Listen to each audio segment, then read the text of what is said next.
Good morning. Good morning, YouTubers. It is now, what is today? We are on Saturday, the 26th, 27th. I'm sorry. Just want to say good morning. Hope everyone's having a great weekend, this lovely weekend in March. And I'm going to tell a little bit of my story today. I'm going to tell a story about a time I tried to break free from my husband. My daughter was in foster care, and I wanted to get her out, but he had constantly stalked me. And this one particular time, we had a visit with her, or no, this is before we lost her. I was trying to get away from him. He had taken me to a hotel room and made me pick up a trick with our daughter and make money in the same hotel room where our daughter was staying. And I just couldn't take that no more. So the next morning when we got up, I made a plan that I was going to leave him and hid the keys. Took my daughter out like I was taking garbage out to the trash where we were at. It was like in the country somewhere down in Virginia. And grabbed my daughter, Kenna, and ran her to the car, got in the car, locked the doors, rolled the windows up, and started the car. And he came out and noticed I was leaving, and he started running down the hill chasing me as I was heading for the road to get away. And I'd been drinking a little bit. I had to get the courage up to do this, which was not a good idea when you think about it. My daughter's in the car trying to break free from this person. And as I'm heading down the hill, all I see is him running alongside of me, and I'm getting in the road. As I went into the road, I kind of slid to the other side, got in some gravel, and I was spinning. And I seen him come across the road, and my heart started to race, and I thought, oh, fuck this shit, put my foot to the gas, took off like a bat out of hell. Just as he was getting to the door, almost ran him over, ran into a car, but kept going. So I was a hit and run. And as I'm riding down the road, I'm hearing this radio station. I tell you, God is so good sometimes. And this man is talking about if you need help, if you're in a situation you want to get out, to call this number. And all I could think of is that I wanted out of the situation. I wanted to escape with my daughter. I wanted to, have a normal life. So I'm riding down this country road, and finally I stopped at a store, but I got a little nervous at the store, and I got back in the car and went up to this White House, this old country White House, and asked them could I use their phone to call this place about that time the cops pulled up. And because my daughter was in the car and I was drinking, they took my daughter, and I had to go to jail. So I was in jail for like 3-4 months. She went into the system in Virginia. And while I was in jail, of course, I eventually started calling him because I didn't have nobody. That's what they do. They isolate you. And, when I got out, I did try to stay away from him. I got a job. I got a car. I was trying so hard. But he just would stalk me. He would not let me go. And eventually I had to leave the state, because he kidnapped me one night and told me I was being disrespectful, that he was going to kill me and put me in a Dipsy dumpster for disrespecting him. Tried to tear my little car up. I just bought it. Was a little Ford Mustang.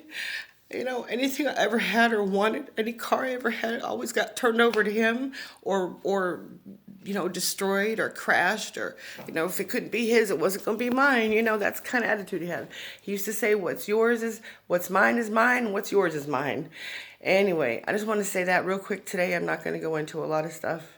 As you can see, it still brings up painful memories. I've done a lot of work to get past.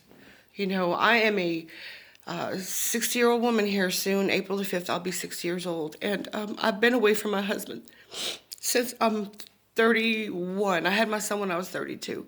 I've never remarried. I've never had a serious relationship since. I've had to do a lot of work because the wounds were so deep that I couldn't see men as human beings. I just saw them as my enemy. Growing up as a child with men over me, hurting me constantly, going into relationships where men were hurting me constantly. I didn't see men as people. I saw them as monsters. And I'm still struggling with that because until I meet someone who could be my friend, who doesn't want me sexually, because that's one of the things, and maybe that's why I put on a lot of weight. I used to be a really thin, really beautiful woman, but, men only want me for one thing. And I just, I don't have no thoughts about that right now. I just want a really good friend that I can do things with, who's going to protect me, provide for me. God will send the right one day, but right now, this is what I'm supposed to be doing. This is what I love doing.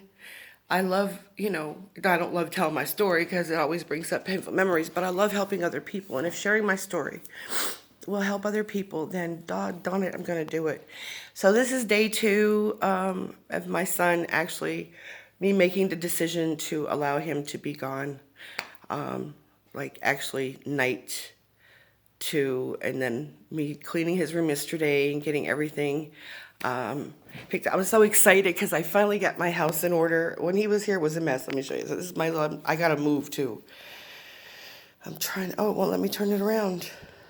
Oh, it just lets me take pictures. Oops. Anyway, we'll leave that go. But yeah, so his room was disgusting. I think I had a video up here with how it looked before. And I am trying to move. And so when they do a run through to inspect my house, my apartment, I'm sorry, I'm going in where there's no lights. I don't want them, okay, this is his room now, of course. He's not here anymore. And, I'm a neat freak. Of course, I don't have really good curtain stuff. I'm not a rich person. I'm a person with not a lot of means. I'm self-sufficient. Nobody takes care of me. I take care of myself. I don't depend on any man or anyone else. I mean, everyone goes through hard times, and sometimes I need a hand up. And I have a little pride, so it's hard for me to ask, but I will humble myself and ask for help if necessary.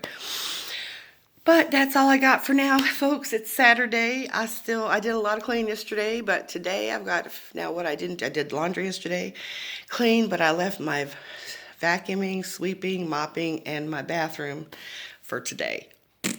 You ladies know, a woman's work is never done. It's an everyday job. And when we had kids, it was a 24-hour, 7-day-a-week job, especially when it was babies. But anyway, I digress.